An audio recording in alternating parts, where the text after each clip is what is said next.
Everything seems calm at Heartland Ranch, until one unexpected decision changes everything. In Episode 5 of Season 19, old wounds are reopened, a shocking truth surfaces, and the meaning of family is tested once again. This episode isn't just another quiet week in Hudson. It's a turning point that forces everyone to face what they've been avoiding. From Amy's struggle to let go of the past, to Jack's emotional confrontation that breaks your heart, Episode 5 gives us some of the most powerful moments of the season. The episode begins with a sense of quiet comfort that feels almost too peaceful for Heartland. Morning sunlight spills over the barn, horses move slowly in the paddock, and Amy is back doing what she does best, working with a new horse named Shadowfax. This horse isn't just stubborn, it's scared. The animal had been through a bad accident with its previous owner, and Amy's challenge is to help it trust again. The way she talks softly, her calm voice echoing in the open field, reminds us of everything Heartland stands for: patience, compassion, and healing. But under that calm surface, there's tension brewing. Lou is running late again, juggling her mayoral duties and trying to spend time with her daughters. She gets a phone call that instantly changes her expression. Something to do with a council vote that didn't go her way. You can feel her frustration, not because of politics, but because she's realizing how far her work is pulling her away from her family. It's a theme that runs quietly through the whole episode. The price of chasing responsibility while trying to hold on to love. Meanwhile, Tim is seen out near the rodeo grounds, looking over an old photo of himself and Shane. His storyline this week is about regret. He's been thinking about the mistakes he made as a father, and the episode uses several quiet scenes to show that. No words, just expressions, long pauses and old memories. It's one of those subtle emotional moments Heartland does so well, where silence speaks louder than dialogue. Back at the ranch, Jack is fixing a broken fence post when Lisa joins him. Their exchange starts light, teasing about how long it's taking him to finish. But you can sense something deeper. Jack's been carrying worry on his shoulders. Not just about the ranch, but about everyone trying to do too much. There's a moment where he looks toward Amy and says, "She's just like her mother, can't stop helping everyone but herself." That line hits hard, not just for longtime fans who remember Marion, but because it mirrors Amy's emotional struggle, helping others heal while still haunted by her own pain. The cinematography of this part of the episode feels soft and nostalgic. Wide shots of golden fields, gentle music in the background, and the feeling that something is about to change. You can almost feel it building beneath the surface, the calm before the storm. Later, Amy gets a visit from an old friend, Caleb, who drops by with a quick laugh and a reminder of the good old days. But his visit isn't random. He's been having trouble with one of his horses and needs Amy's advice. The way they talk feels easy and warm, like old friends catching up. But when Caleb casually mentions something about that new rancher buying land next to Heartland, Amy's expression tightens. That's when the first ripple of tension begins. Because whoever this new neighbor is, they're not just another rancher. They're someone connected to Amy's past.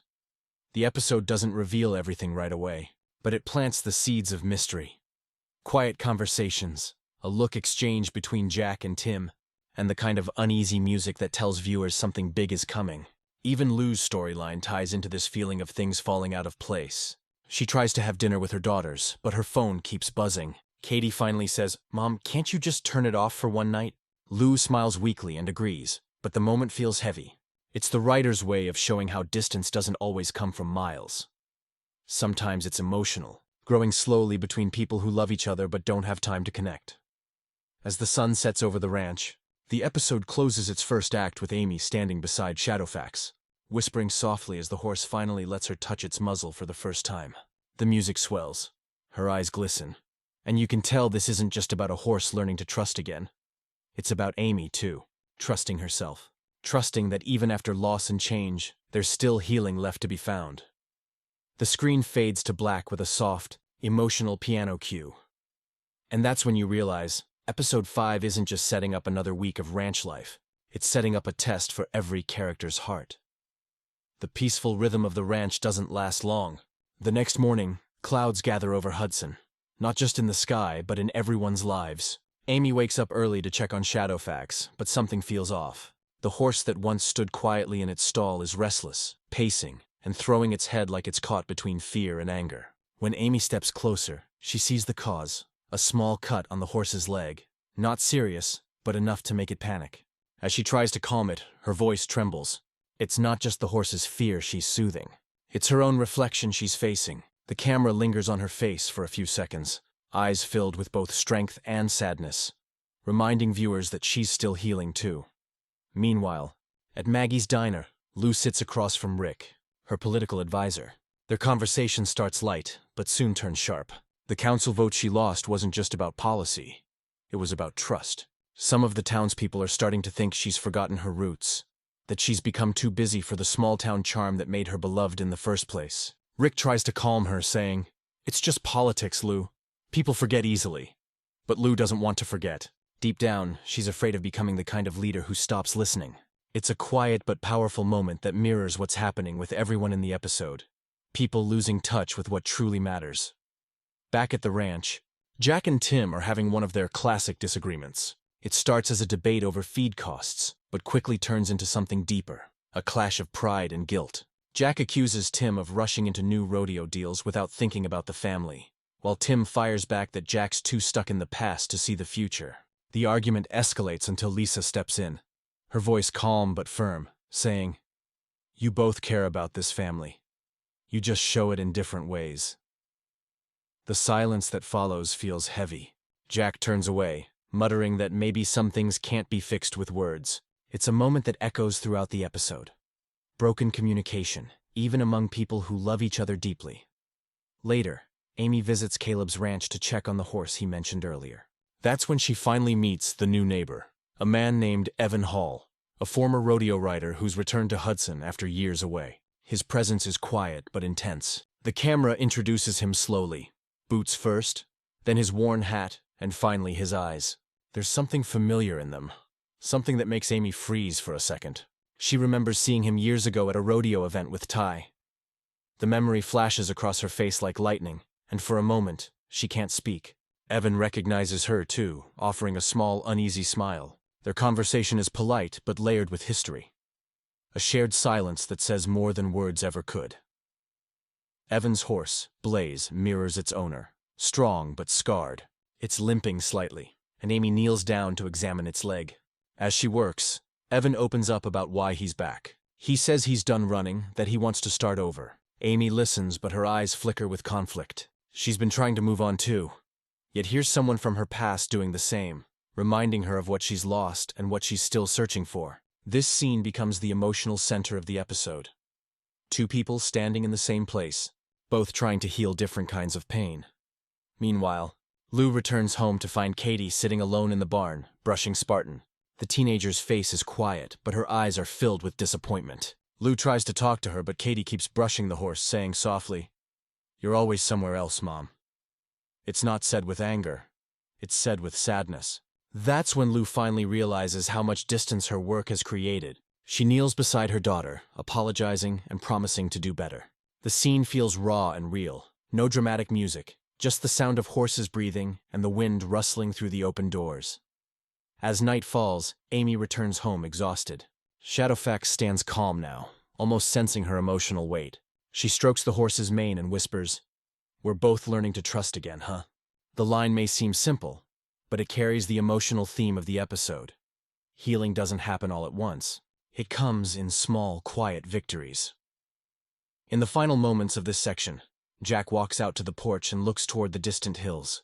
The camera pans wide, showing the fading light across the valley. Lisa joins him, resting her head on his shoulder. He says softly, "Every time I think this place has seen it all, life finds a new way to test us." That line lingers as the scene fades, a perfect metaphor for where every character stands right now. They're all being tested, by love, by loss, and by time itself. The emotional threads of this section weave together like the heart of Heartland itself. Fragile, familiar, and deeply human.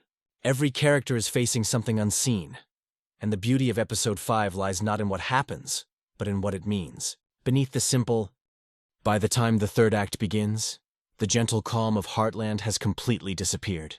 The episode shifts tone, darker skies, heavier emotions, and the quiet tension of things unsaid. The day starts with a sudden summer storm rolling over the valley, and it feels symbolic. You can see the wind whipping through the tall grass, the horses growing restless, and Amy standing by the barn doors, watching the clouds form.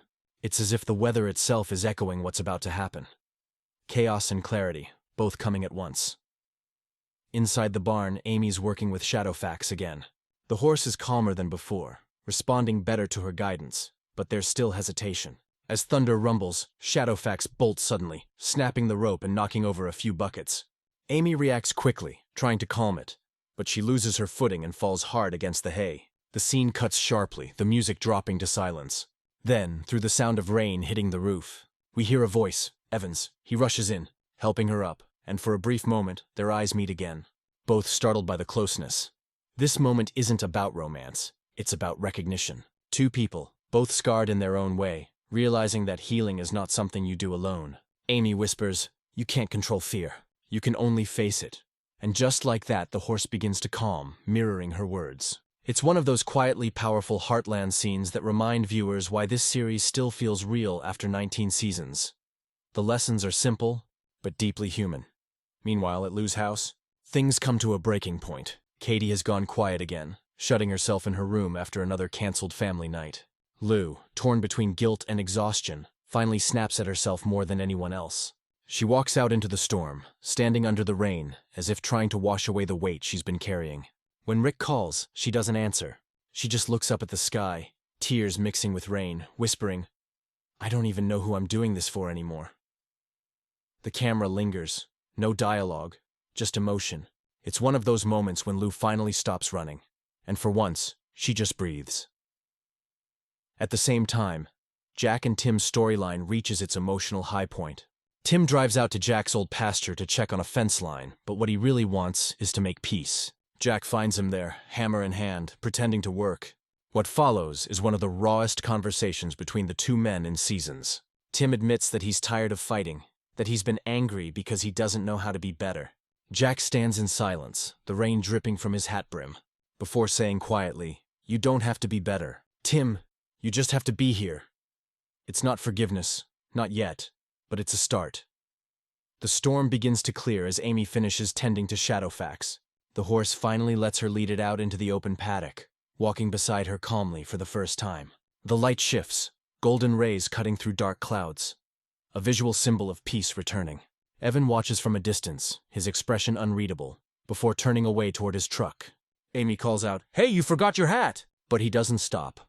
Instead, he raises a hand in a silent goodbye. That moment feels heavy, unfinished, but meaningful. It hints that Evan's story isn't over yet. As night falls, the ranch is quiet again. Lou returns home and finds Katie asleep on the couch, her head resting on a pile of school papers. She gently covers her with a blanket and sits beside her, whispering softly, "I'm still learning too." It's simple, but it hits the heart. Lou's realization that motherhood, like everything else, is a work in progress. Then comes the final montage, classic Heartland style. Amy brushing down Shadowfax under the dim barn lights, Lou writing a note to her daughters, Tim looking out across the dark fields, and Jack sitting on the porch with Lisa, sipping coffee. The music swells, a slow acoustic guitar piece that carries both sadness and peace. Over this, Amy's voice plays in narration. Every scar tells a story, some of pain, some of strength, and some of learning how to love again. But just when it feels like the episode is ending peacefully, the camera cuts to one last shot. Evan standing near his truck, on the phone. His tone changes. He says, "Yeah, I'm back in Hudson." She doesn't know yet. Then the line goes dead. The camera zooms in slightly on his face before fading to black. The ending leaves viewers questioning who he was talking about. Amy, someone from her past, or maybe someone tied to Ty's old storyline. It's the kind of cliffhanger that Heartland does best. Quiet, emotional, and filled with mystery that makes you want to see what happens next. The storm has passed, but the air feels different, heavy with things unspoken. Every character has been changed by what happened in this episode. The bonds of family were tested, trust was rebuilt in pieces, and a new shadow has been cast over the ranch. Episode 5 doesn't end with a loud twist. It ends with a whisper that something deeper is coming. And that whisper is what keeps Heartland's heart beating strong after all these years. As the screen fades from the storm's aftermath to the calm glow of dawn, we're left with more than just the events of another episode. We're left with a feeling. Heartland Season 19, Episode 5 isn't just about horses or family drama. It's about the invisible weight people carry and the quiet ways they try to set it down. It's one of those rare episodes that doesn't rely on big shocks or loud reveals. Instead, it speaks softly and lets the silence do the heavy lifting. When you think about it, every storyline this week revolved around one simple truth: healing takes time. Amy's connection with Shadowfax wasn't just about training a scared horse. It was about rediscovering her own trust. The way she looked at that animal, trembling yet brave, mirrored her own heart, still learning how to move forward without fear. Every gentle touch, every whispered word wasn't just part of the training. It was Amy reminding herself that she's still capable of mending what's broken. Lou's story this episode is a mirror of real life. The battle between ambition and presence. Her constant juggling act between being a leader and being a mother shows how hard it is to balance duty with love. That quiet moment when she sat beside Katie watching her sleep was one of the most powerful scenes of the season, not because of dialogue, but because of emotion. It reminded every viewer who's ever tried to do it all that sometimes showing up is enough. Lou doesn't need to be perfect. She just needs to be there. Then there's Jack and Tim. Their argument and uneasy peace showed that forgiveness isn't a single moment. It's a process. These two men, both proud and stubborn, have been circling the same fight for years. But in episode 5, we saw cracks in that wall. When Jack said, "You just have to be here," it wasn't a lecture. It was an invitation. A way of saying, "I still care, even if I don't know how to say it." And that's the essence of Heartland. Love that's quiet, complicated, but always there. But the episode's ending, that single mysterious phone call from Evan, changes everything. In just one short scene, the entire emotional tone of the story shifts. The moment he says, "She doesn't know yet," 1,000 questions flood the viewer's mind. Who is he talking about? Is this connected to Ty's past or something new entirely? It's the kind of ending that Heartland does best. Subtle, haunting, and deeply personal. It doesn't shout. It lingers. It makes you think long after the credits roll. From a storytelling point of view, this episode feels like a bridge, one that connects the peaceful rhythm of early episodes with the emotional storms that are sure to come later this season. It's not just about tying up small arcs. It's about setting the emotional foundation for bigger changes. Amy's journey toward trust, Lou's awakening to presence, and Tim's step toward humility all feel like parts of a larger pattern. A pattern of growth. What makes this episode truly special is how it uses silence and scenery to speak. The cinematography feels almost poetic. The way the light shifts from golden warmth to gray clouds and back again mirrors the characters' emotional states. You can tell the director wanted us to feel the landscape as much as the dialogue. Every gust of wind, every soft shot of the horses, every slow pan across the valley. It's all there to remind us that nature, like life, keeps moving forward no matter what storms come. By the end, when Amy stands by the fence watching the sun rise, you realize that this episode isn't about closure. It's about continuation. Life at Heartland doesn't stop for grief, guilt, or fear. It keeps going, and so do the people who live there. The message is simple but timeless. Even when the past hurts, the future still holds space for healing. And maybe that's why Heartland continues to resonate with viewers after all these years. It's not about drama for the sake of excitement. It's about truth. The quiet kind that sneaks up on you while you're watching a sunset, or listening to the wind through the fields. This show reminds us that strength doesn't always roar. Sometimes it whispers, "Keep going." As the music fades and the credits begin to roll, the episode leaves you with one lingering thought: that every ending is just another beginning waiting to unfold. The phone call from Evan isn't a conclusion. It's a door creaking open, hinting that the peace at Heartland may not last much longer. So what did you think of that ending? Who do you think Evan was talking about? And what do you believe is coming for Amy and the others in episode 6? Let me know your